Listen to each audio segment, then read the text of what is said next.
You want me to just go ahead and start talking? Okay. I remember the first time I saw television because I was 6 years old and our neighbor bought a TV and they invited us, the family, down to watch television.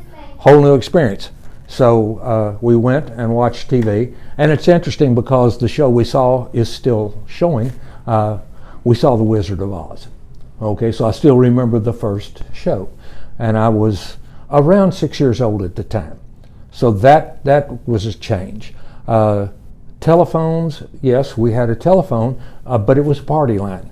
So you had a number of rings to signal that it was you that somebody was calling. Like it would ring once and a pause and then ring once, or it would ring twice and a pause. So everybody had their number. Okay, but when you answered the phone, anybody that was on that party line could also pick up their phone and listen to the conversation.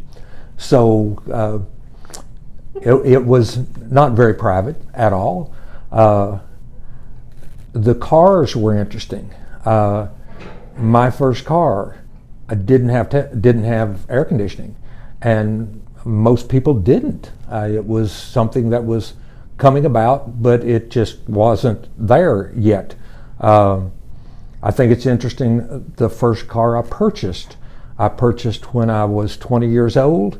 I bought a brand new Ford Mustang, and I still remember I paid $1,920 for it straight off the showroom floor, which is a little bit different than what you would do today. My school was very different than anything that students would experience today. I went to an elementary school, and that was what we had. We did not have a middle school. It was all elementary, and it taught 1 through 8 grades.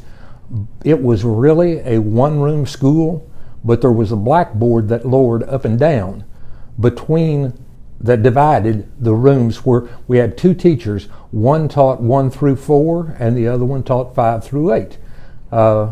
I was part of the largest graduating class that ever graduated from that elementary school. There were 7 of us.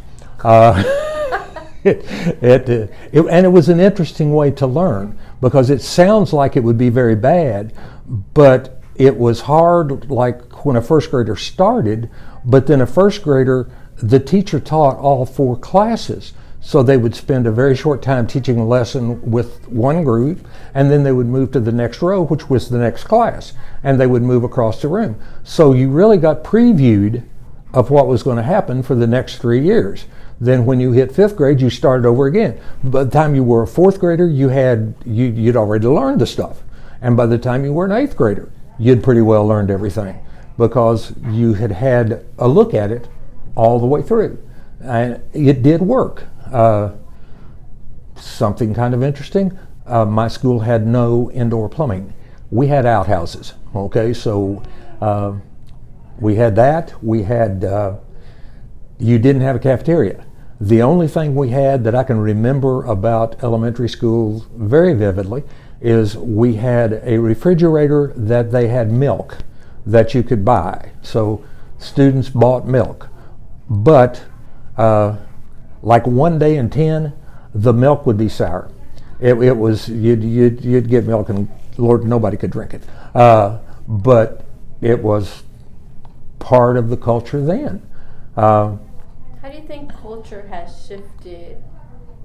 And I think a lot of the times when students hear, because I've started to do it, they hear like back in my day, and so there's always this perception of like, yeah, like back in your day, things were always better back in our day, whatever that means. But how do you think culture around education has shifted, for better or worse, since you went to school? It hasn't shifted as much as I would like for it to, okay, because there's still a lot of what I did, what I went through, that is going on. My high school was not that different from the high school here. When I went to high school, I went to a town. The elementary school was out in the country. I was raised in the country, and it was in the country. But when I went to high school, I went to Salem, to the high school there. It was not nearly as big as we are here, but my graduating class in Salem, I think, was 167. So there were more of us, but class structure was still quite similar to what we do. We didn't have laptops, needless to say. As a matter of fact, the little things. A cell phone was undreamed of. We thought we were really cool because we had transistor radios. We could carry a radio in our pocket, so it wasn't the size of a huge thing sitting at home anymore. But it definitely has changed a lot. That part of it, because information is so available to students now that we did not have that. We probably spent more time in books because you had to. If you wanted information, that's where you got it. You couldn't go online. There was no such thing as online. The culture's changed. Almost all the students that I grew up with worked in some format or another. We just did. It was that, again, part of the culture. I don't know. It was an interesting time to grow up. As I got older, I lived through a lot of things that I know that young people now they couldn't begin to identify with. Vietnam was going on when I was a teenager. There were a lot of demonstrations. People were unhappy about that war. When I joined the military, it was not uncommon for a soldier to walk into an airport and be spit on by someone because people were so upset about the war. We had demonstrations going on when I was in college. We had demonstrations going on. Kent State happened when I was in college, where we actually had the police officers that shot some college students and got a real mess going on from that. It was a very different culture and a very different time. How old were you when you joined the military? I joined when I was 18, but I joined through ROTC, where I was in ROTC when I went to college. They helped pay for part of my college. And that's one thing that has changed. Now, I worked, as I said, but between what the military did and what I did working, I graduated from the University of Louisville, and when I walked out of U of L, I did not owe a dime to anybody. I had paid for my education. My parents helped some, but I basically had paid for it working. Now I'm not sure that a student could do that, but then it was possible. So the culture has changed. I am going to put in something that we said. I tell my students, if you consider my age, I was born in 1948, so I was 12 years old in 1960. So I was 22 years old in 1970.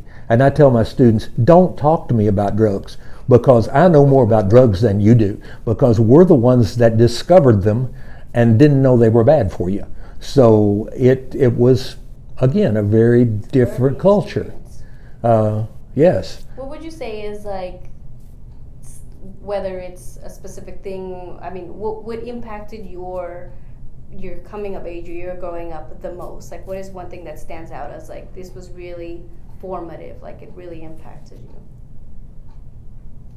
That one's hard.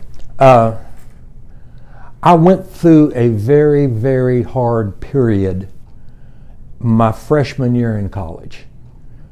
And it impacted me because there's where I had to stop and figure out who I was.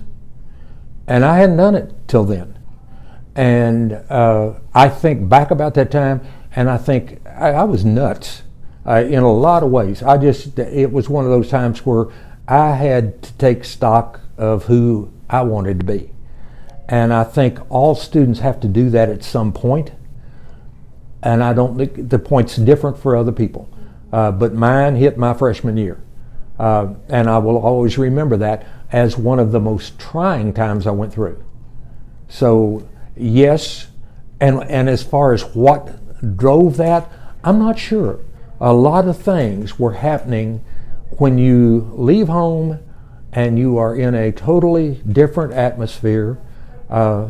My first roommate in college, when I say it was a drug culture, my first roommate in college, I met him.